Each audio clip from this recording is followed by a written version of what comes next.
నమస్తే. ఉరులేయు వనరించిన నరవర తన మనమనక ప్రియంబు తాను ఉరులకు చేయకొనికిని పరాయణము పరమధర్మము పదములకెళ్ళను.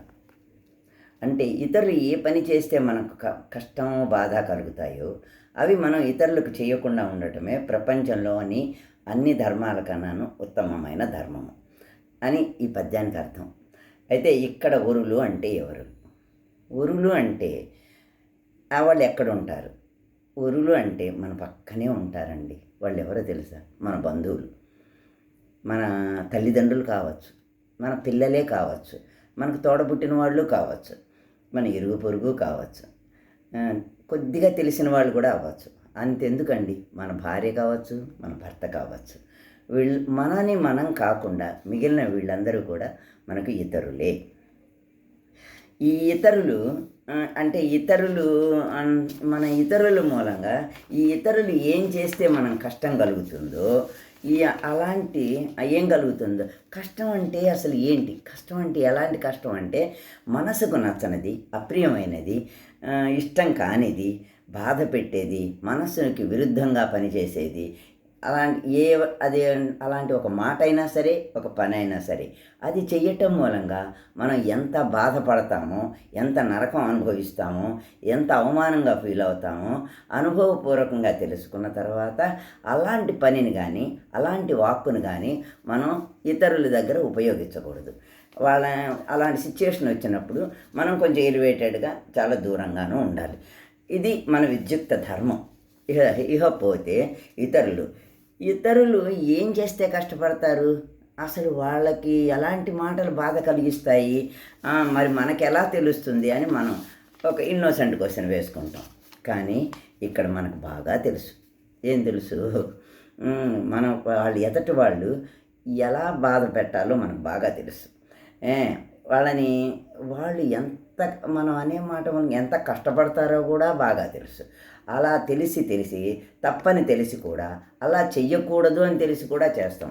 అంతెందుకు, ఎదటి వాళ్ళని గోప్యంగా దాచుకున్న విషయాలను కానీ అవమానపరిచే విషయాలను కానీ గొప్పగా మనమే కనుక్కున్నట్టుగా బయటికి లాగి ఆరాలు తీసి ఒక రకమైన రాక్షసానందాన్ని పొందుతాం. అంటే మనకు తెలియకుండానే మనలో ఒక శాడిజం ఉంటుంది. అది మనం గుర్తుంచుకోవాలి.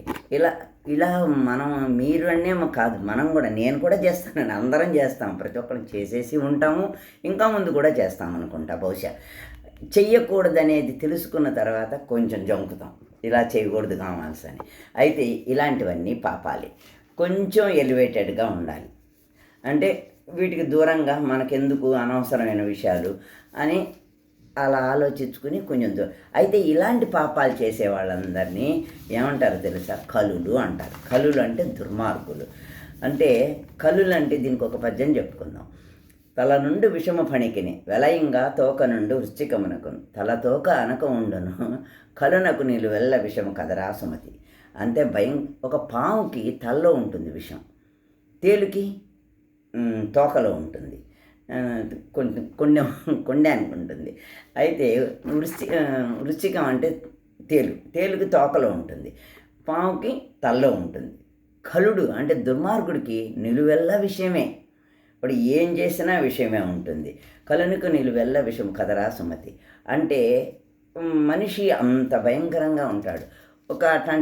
అట్లాంటి విష జంతువు కాటేస్తే బతకటానికన్నా ఛాన్స్ ఉంటుందేమో, కానీ ఇటువంటి కలులు దుర్మార్గులు కనుక కాటేస్తే సర్వైవల్ మాత్రం చాలా కష్టం.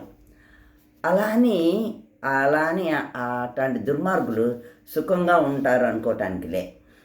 అంటే ఇలాంటి పాపాల మూలంగా మనుషులు మానసికంగా వ్యధలను అనుభవిస్తారు. దానికి ఉదాహరణగా ఏంటంటే మన మనస్సు దుఃఖము, బాధ, విచారం, అంతులేని దిగులు, వ్యధకి లోనైనప్పుడు అదే పాపానికి ఫలితం. అదే మన మనస్సు సంతోషానికి, ఉత్సాహానికి, ఆనందానికి, అతిశయానికి లోనైనప్పుడు అదే మన పుణ్యఫలం.